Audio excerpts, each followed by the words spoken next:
Mesdames et messieurs, bonsoir et bienvenue dans votre journal de la semaine. Tout d'abord, le sujet du jour, c'est la manifestation du personnel de l'hôpital Marchand devant les locaux de l'Agence régionale de santé.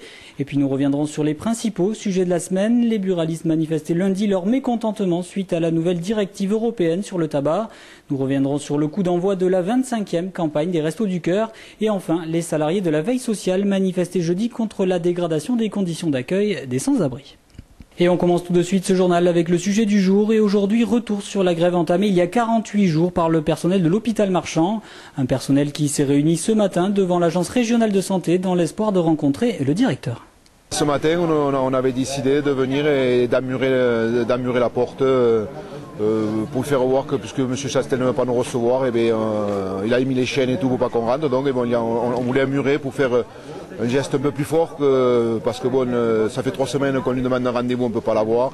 Et comme chaque fois, c'est vrai, le vendredi, il doit avoir des RTT tous les vendredis parce que chaque fois qu'on veut le voir, il n'est jamais là. Enfin, peut-être qu'il y est, mais bon, on nous dit qu'il n'y est pas. Un directeur de l'ARS qui refuse toujours les rallonges de budget indispensables à l'embauche du personnel supplémentaire réclamé par les grévistes. Des grévistes qui pensent déjà à la suite. Monsieur Chastel, il est en relation avec le ministère de la Santé, effectivement, et oui, ça va se finir à la santé, oui. Mais on ne sera sûrement pas seul, quoi.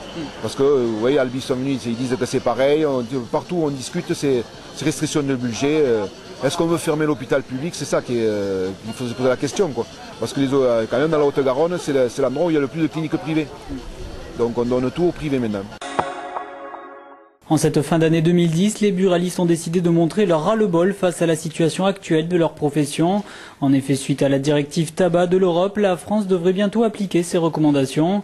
Ainsi, tout le mois de décembre, les buralistes du sud de la France ont décidé de bloquer les frontières le dimanche. Gérard Vidal, président des buralistes de Haute-Garonne, nous explique ce qui le dérange dans cette loi.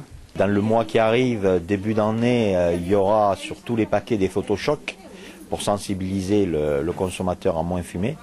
Et derrière ça, on apprend que les députés voteront sous la pression de Bruxelles une loi qui permettra la liberté totale du produit de circuler dans toute l'Europe.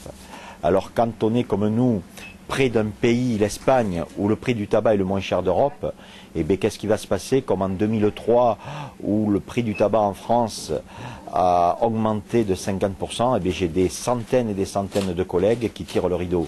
Et dans le monde rural, le buraliste, il ne gagne pas sa vie en vendant du tabac. C'est un multiservice, c'est bien souvent le dernière carotte qui brille dans le monde rural et il est au service du public. Et je crois que c'est inacceptable une telle chose. Donc nous, on est pour l'harmonisation des prix en Europe, à partir de là, tout ira bien.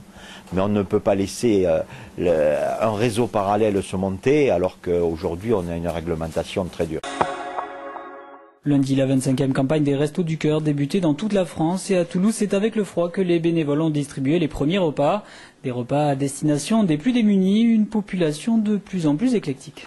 Il y a toujours une partie de gens de la rue, de SDF, mais il y a surtout des personnes en grande difficulté qui ont des fois un petit travail, mais qui ne leur permet pas de vivre correctement. Des jeunes qui ont un petit boulot, mais qui couchent dans la voiture parce qu'ils ne peuvent pas se payer une chambre, ou qui couchent sous les porches, ça existe. Et on a aussi de plus en plus des rentiers, des gens qui sont à la retraite, et avec des petites retraites et qui n'arrivent pas à joindre les deux bouts, et qui sont contents, par exemple, de descendre le soir à nos 3 endroits où on sert les repas chauds, pour prendre un repas chaud de la journée. Outre la distribution alimentaire, les Restos du Cœur, c'est aussi une aide à la personne, un accompagnement vers la réinsertion ou encore quelques places d'hébergement, une offre qui nécessite de nombreux bénévoles. On a tout à gérer, on a les approvisionnements assurés, le ramassage des marchandises qui nous sont données, la livraison des marchandises dans les 24 centres du département, la livraison des produits surgelés avec les camionnettes frigo, tout ça c'est fait par des bénévoles. Donc vous voyez, c'est un continu besoin de personnes qui s'engagent, parce qu'il faut dire qu'on fait telle tournée, tel jour à telle heure, il faut que la personne qui est inscrite soit là, pas dire je viens pas aujourd'hui, je viendrai demain, non. Ça n'existe pas, ça. Voilà. À noter que les Restos du Cœur proposeront la distribution alimentaire jusqu'à la fin du mois d'avril. Ici, il y a des lieux vides au centre-ville qui ne seront pas utilisés. C'est par ces mots que les salariés de la veille sociale manifestent leur mécontentement. En effet, la clinique du Courdillon en Muret n'accueillera pas de sans-abri cet hiver. De plus, la préfecture a décidé la fermeture de 2 centres d'accueil de sans-abri. Ce sont 2 centres localisés sur le centre de Toulouse qui accueillent très spécifiquement les publics les plus précaires, les plus abîmés et les plus fragiles de la rue toulousaine. Donc des personnes avec des troubles psychotiques, avec des addictions importantes, des personnes avec des polypathologies, des démences, des troubles cardiaques, neurologiques, des handicaps physiques, dont des personnes excessivement fragiles.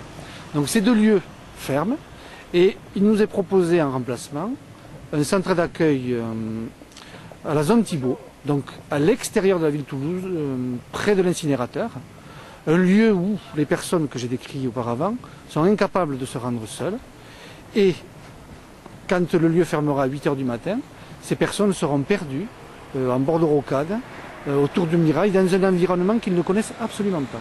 Outre l'annonce de ces délocalisations, les salariés de la veille sociale réclament aussi l'ouverture de places supplémentaires d'accueil d'urgence. Actuellement, nous sommes en grand froid, donc il y a 60 places supplémentaires qui ont été octroyées sur le Grand Ramier et sur le Petit Capitole.